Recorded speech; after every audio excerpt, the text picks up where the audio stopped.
I've been asked to give a brief update on what I've been doing this year as our district behavior analyst. For those that don't know, applied behavior analysis methodology is based on 60 years of research. It's the process of systematically applying interventions to improve socially significant behavior to a meaningful degree. I use this research to support our students and help dismantle the barriers that they are currently facing in their education. So here's a list of just some stuff that I've been doing. So I provide training, support, and intervention strategies and applied behavior analysis to staff who have students with problem behaviors, including attention-maintained behaviors, noncompliance, defiance, avoidance, escape, and inappropriate social behaviors. I support students by increasing socially appropriate behaviors through reinforcement procedures. I help teach new skills such as functional life skills, social skills, and communication. I teach students how to self-monitor, self-regulate, and generalize social skills across settings. We work on generalizing or transferring behavior from one situation or response to another, and I work with staff to restrict or narrow conditions under which interfering behaviors occur by modifying the learning environment and reducing interfering behaviors. I'm our division autism specialist, and I work with state and region groups to improve our autism services. I complete individual student and whole class observations to take data on individual and group behaviors and classroom dynamics.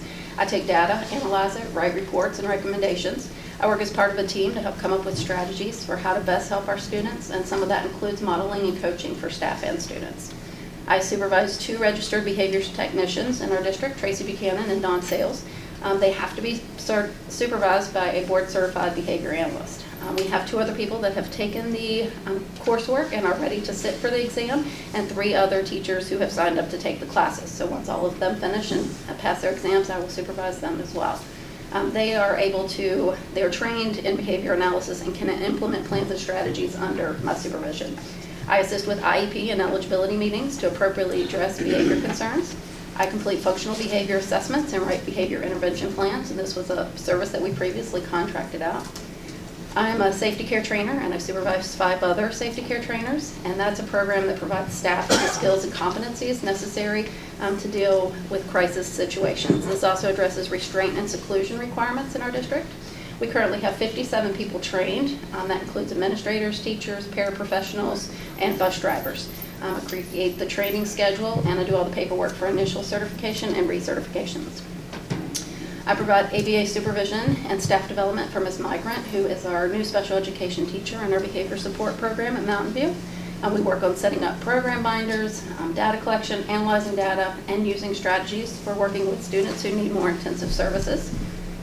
I am one of 2 people trained in our district to administer the verbal behavior milestone assessment and placement program assessment, and this is widely used for addressing communication needs of our students with autism or any other students with those kind of needs.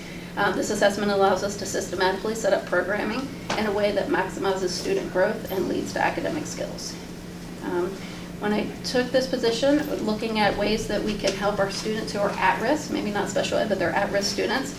In the fall, I gave all of our elementary teachers the student risk screening scale assessment, and they assessed all of their students in 7 different areas.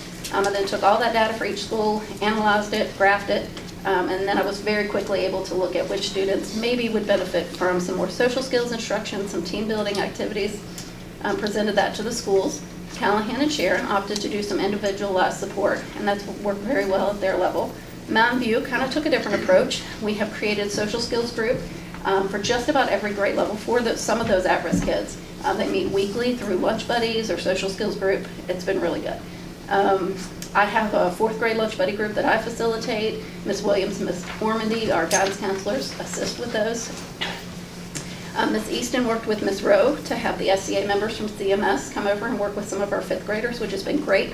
I think it was last week the 5th graders just drilled the 8th graders on what middle school was going to be like, so that was really neat to see. I get asked just about every day when I'm at Mountain View, are we going to have group this week? They get really excited about it. I've started a countywide book club using Google Classroom. We're currently reading Lost at School by Ross Greene. Staff check in about every other week and answer discussion questions. We have about 21 people currently involved, and that's somebody from every school. I'm providing staff development for 3 of our new special education teachers. I can utilize the RBT task list to teach them some basic ABA skills.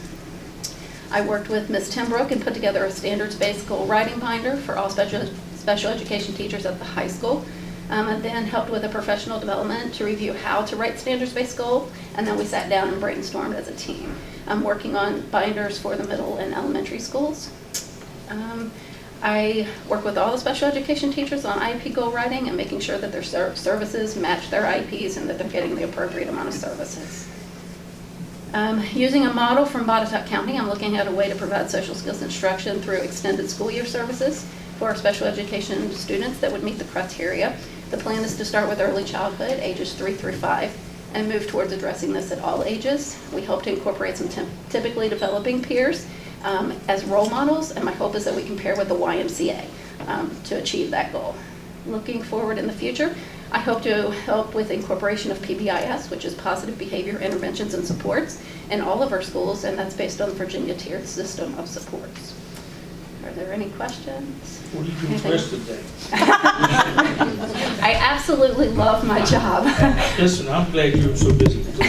If you start analyzing the board, things would be bad for us. Dabbing is my thing. I love it. I love my job. I love coming in every day. I love seeing the services from early childhood to high school and how we can better bridge some of those gaps and some of those things that we're missing. It's been wonderful this year. Ms. Mullineaux was in special education. We moved that position to this. I know that our elementary teachers, when I first came here, were dealing with difficult students, and it was one way to work with that population of students that are difficult times, special education and non-special education students.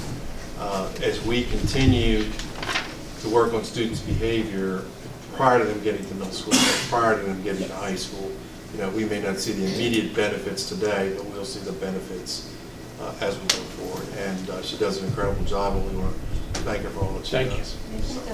Thank you.